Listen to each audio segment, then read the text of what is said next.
Bayangkan sebuah tempat yang tak pernah terlintas dalam imajinasi manusia. Sebuah ruang paling gelap, paling sunyi, dan paling sempit dalam seluruh perjalanan hidup, yaitu alam kubur.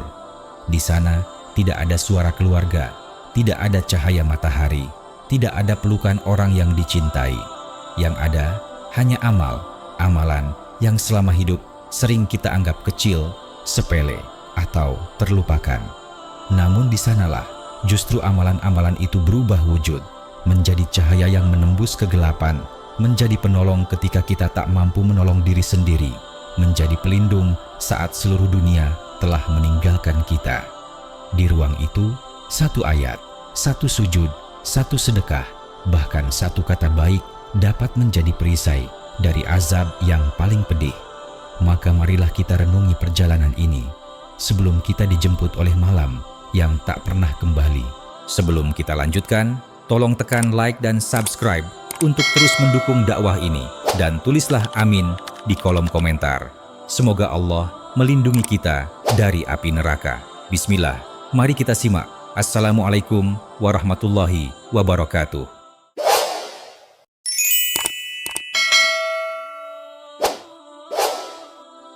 Pertama, membaca surah Al-Mulk setiap malam.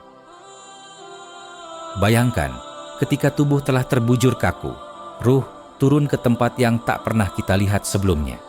Tekanan kubur mulai menyempit dan kegelapan menutup seluruh arah. Namun tiba-tiba, dari arah yang tak terduga, datang cahaya lembut. Cahaya itu adalah surah Al-Mulk, surah yang engkau baca setiap malam sebelum tidur.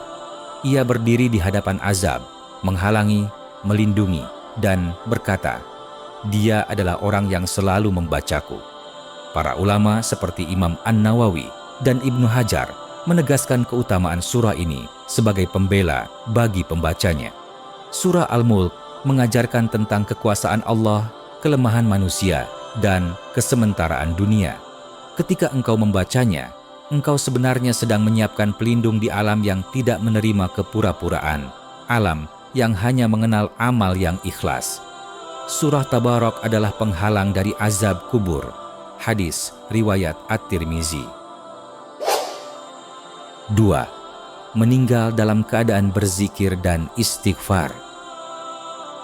Tidak ada yang lebih indah bagi seorang hamba selain kembali kepada Allah dengan hati yang masih basah oleh zikir. Bayangkan, seseorang yang sepanjang hidupnya terbiasa beristighfar, lisannya lembut, hatinya tunduk, dan setiap malam ia memohon, "Ya Allah, ampuni aku." Ketika ajal menjemputnya, kata terakhir yang keluar bukan keluhan, bukan keluh kesah, melainkan kalimat yang menghapus gunung-gunung dosa. Imam Al-Ghazali menyebut bahwa istighfar yang dilakukan terus-menerus membentuk kondisi hati yang bening, dan hati yang bening lebih mudah mendapatkan husnul khatimah. Di alam kubur, tidak ada yang lebih menenangkan selain datangnya rahmat Allah, dan rahmat itu turun kepada hamba-hamba yang hidupnya penuh penyesalan dan taubat, karena dosa adalah bahan bakar azab, sedangkan istighfar adalah air yang memadamkannya. Rasulullah bersabda, "Beruntunglah orang yang di dalam catatannya banyak tertulis istighfar." Hadis riwayat Ibnu Majah. Dan Ibnu Katsir menyampaikan, barang siapa memperbanyak istighfar, Allah lapangkan hatinya dan mudahkan urusannya. Maka bagaimana mungkin Allah menyempitkan kuburnya, sementara di dunia ia selalu mengetuk pintu ampunannya. 3. Rajin menjaga wudhu dan mati dalam keadaan berwudhu. Bayangkan seseorang yang setiap kali batal wudhunya, ia segera bergegas mengambil air, membasuh wajah, tangan, kepala, dan kakinya dengan penuh kesadaran bahwa ia sedang menyucikan bukan hanya tubuh, tetapi juga dosa-dosanya. Imam Nawawi menjelaskan bahwa setiap tetes air wudhu yang jatuh membawa serta dosa kecil yang ikut luruh bersamanya. Maka, orang yang rajin berwudhu adalah orang yang selalu berjalan dalam keadaan bersih, tenang, dan dijaga malaikat. Ketika ia mati dalam keadaan berwudu, dalam keadaan suci, Para ulama seperti Ibnu Hajar menegaskan bahwa kesucian itu menjadi sebab datangnya kemuliaan di alam kubur. Cahaya wudhu yang dahulu menerangi wajah dan anggota tubuhnya di dunia berubah menjadi cahaya yang menerangi tempat peristirahatannya. Kuburnya tidak sesempit orang yang lalai, tidak segelap orang yang kotor oleh dosa, tetapi menjadi lebih lapang karena ia terbiasa membersihkan dirinya untuk Allah. Rasulullah bersabda, wudhu itu menghapus dosa-dosa kecil. Hadis riwayat Muslim. Dan para ulama sepakat bahwa menjaga wudhu adalah tanda kecintaan seorang hamba kepada kesucian, dan Allah mencintai hamba-hamba yang bersuci. Maka bagaimana mungkin Allah menghinakan jasad yang sepanjang hidupnya dicuci dengan cahaya? Keempat, sholat malam yang diam-diam menjaga dari kegelapan kubur. Bayangkan seseorang yang bangkit ketika dunia sedang tertidur. Udara dingin menusuk, mata berat, tetapi hatinya berkata, "Ini saat paling dekat dengan Rabbku." Lalu ia berdiri, mengangkat tangan, menundukkan kepala, dan membiarkan air matanya jatuh tanpa suara.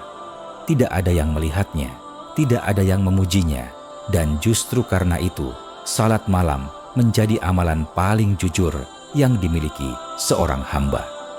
Imam Al-Ghazali menyebut salat malam sebagai rahasiamu dengan Allah, sebuah ibadah yang melahirkan cahaya di dada dan ketenangan di kubur. Ibnu Qayyim menjelaskan bahwa siapa yang terbiasa bangun malam, maka kesunyiannya kelak di kubur tidak akan menakutkan. Sebab kesunyian yang sama dahulu pernah ia hadapi dalam munajat yang penuh cinta. Rasulullah bersabda, "Salat adalah cahaya." Hadis riwayat Muslim. Cahaya itu bukan hanya di dunia dan akhirat, tetapi juga di alam kubur, tempat yang paling gelap bagi banyak manusia. Bagi ahli tahajud, gelapnya kubur berubah menjadi ketenangan, seolah-olah Allah berkata, "Engkau ingat Aku saat manusia tidur, maka hari ini Aku menerangimu saat manusia ketakutan." Salat malam mungkin berat, tapi justru karena berat, ia menjadi pelindung yang sangat kuat. 5. Sedekah yang ikhlas dan tersembunyi.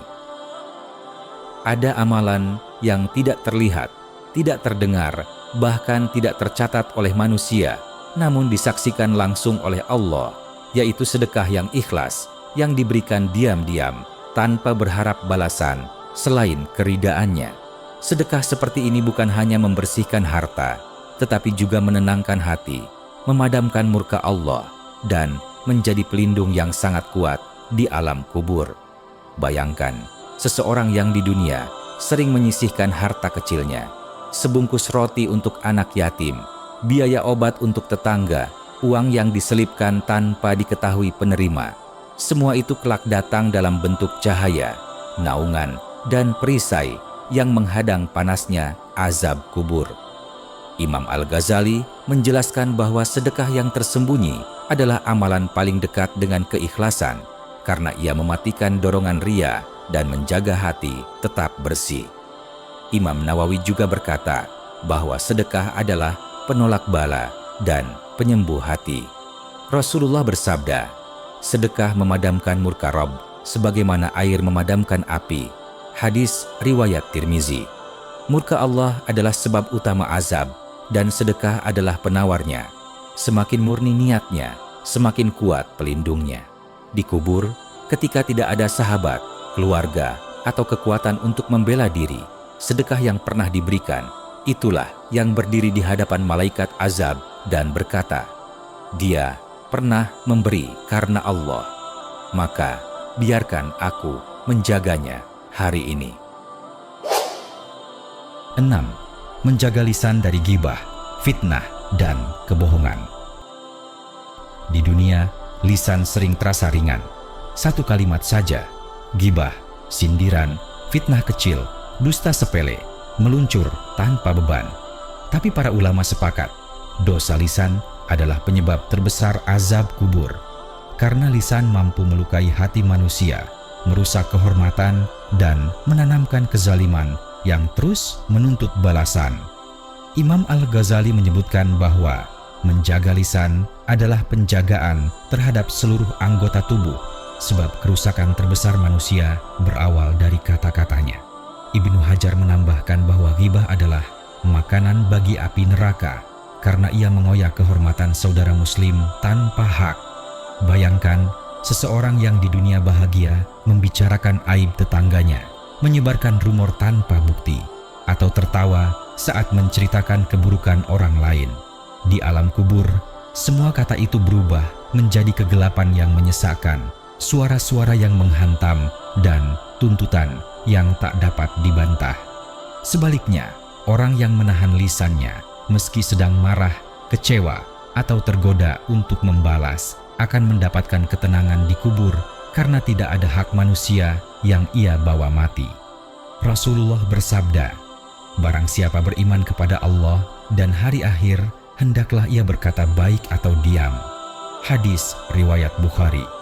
Diam karena Allah menjadi pelindung, kata yang dijaga menjadi cahaya, dan setiap keburukan lisan yang kita tahan hari ini akan menjadi ketenangan yang menyelimuti kita di tempat paling gelap setelah kematian. 7. Membaca doa perlindungan dari azab kubur dalam sholat. Ada satu doa yang Rasulullah begitu tekankan, sampai-sampai beliau tidak pernah meninggalkannya dalam sholat. Doa ini pendek, ringan, tidak membutuhkan waktu lebih dari beberapa detik, namun ia menjadi tameng yang paling kuat dari kengerian alam kubur. Para ulama, termasuk Imam Nawawi dan Ibnul Qayyim, menjelaskan bahwa perhatian besar Nabi terhadap doa ini menunjukkan betapa dahsyatnya azab kubur dan betapa lemahnya manusia tanpa perlindungan Allah. Bayangkan seseorang yang seumur hidupnya membaca doa itu dalam sujud atau sebelum salam. Saat ia diturunkan ke liang lahat, doa-doanya maju ke depan, menjadi perisai yang menghalangi segala bentuk siksaan. Seakan-akan malaikat berkata, "Ini hamba yang dahulu memohon perlindungan dan Tuhannya Maha mendengar." Setiap kali ia memanjatkan doa itu di dunia, ia sedang menulis keselamatannya sendiri di alam kubur. Doanya berbunyi, "Allahumma inni a'udzubika min adzabil qabr." Ya Allah, aku berlindung kepadamu dari azab kubur. Hadis riwayat Muslim. Imam Al-Qurtubi menegaskan, orang yang rutin membaca doa ini adalah orang yang paling memahami kenyataan akhirat. Ia sadar bahwa perlindungan terbesar bukan pada harta, bukan pada amal yang tampak besar, tetapi pada permohonan tulus yang keluar dari hati yang takut kepada Allah. Dan doa yang keluar dari hati seperti itu tidak mungkin disia-siakan oleh Rabb yang Maha Penyayang. 8. Meninggal dunia dalam keadaan syahid atau dalam keadaan beramal saleh. Tidak ada kematian yang lebih mulia daripada mati dalam keadaan taat. Para ulama seperti Imam An-Nawawi dan Ibnu Hajar sepakat bahwa syahid adalah derajat tertinggi yang diberikan Allah kepada hambanya. Orang yang mati syahid tidak hanya dimuliakan ruhnya, tetapi juga dijaga kuburnya. Darahnya menjadi saksi, langkah terakhirnya di dunia menjadi cahaya, dan setiap luka yang ia terima berubah menjadi wewangian mis di akhirat. Rasulullah bersabda bahwa syahid diselamatkan dari azab kubur. Hadis riwayat An-Nasai, sebuah keutamaan yang tidak diberikan kecuali kepada manusia pilihan. Namun rahmat Allah luas. Para ulama menjelaskan bahwa perlindungan ini juga mencakup mereka yang wafat dalam keadaan melakukan amal saleh, yaitu meninggal saat sujud, saat berpuasa, ketika menuntut ilmu, atau ketika sedang dalam perjalanan ibadah.